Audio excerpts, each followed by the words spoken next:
Lela for the update. Nandiyan si Lela sa unang hirit at welcome siya dyan sa GMA Network Building. Yan, ng mga hosts ng unang hirit at mga supporters niya nandyan. Full support sila kay Lela. Yan, may pa-red carpet pa kay Lela. Grabe yun. Tapos may pa-flowers pa. At sinalubong na ng mga fans ng si Lela. Nagpunta na agad ni Lela ng mga fans niya naka-purple. So, pangan ni Lela. And then yung mga fans niya, full support.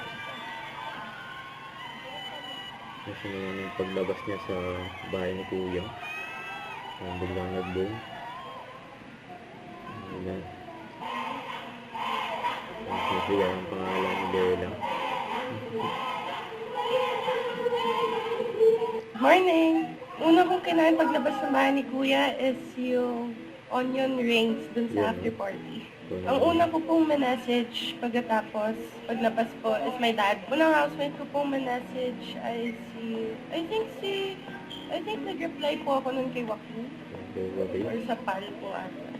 Yung unang meme po na nakita ko is yung tawa ko po, yung nakanganga po. Yung ganun. So, unang PBB edit po na nakita ko is yung meron po akong sinabi na dreams aren't just meant to be dreams, they're meant to be lived. Yun po. Kasi sinend sa akin ng friends. First message po na nabasa ko after ko mahawakan yung phone ko for so long is yung message po ni Waku. Unang social media app po na chinek ko is Instagram. Pagka-uwi po ng bahay, una kong ginawa is hinod ko yung pamangkin ko na si Claudio, yung baby boy. Ang pinakaunang gift po na nakuha ko from my fans is flowers. Ang dami pong flowers sa bahay, kaya sobrang thankful ko po sa kanila. Kasi siyempre meron ding gift. Ang unang hirit pa. Nandiyan din yung mga supporters ni Lela. Yan ang mga supporters ni Lela. Tumaway na rin si Lela ngayon.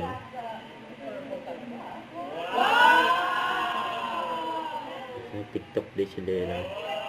Ano yung pan-jacket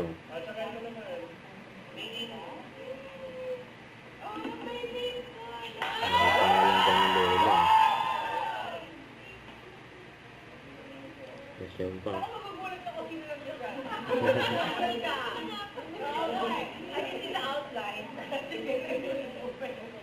Yan, nag-unbox na si Lela. Yan.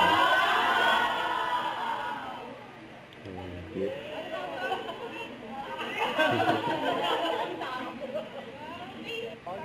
Yan, nag-drum din si Lela. Sumabay rin siya sa mga drummer.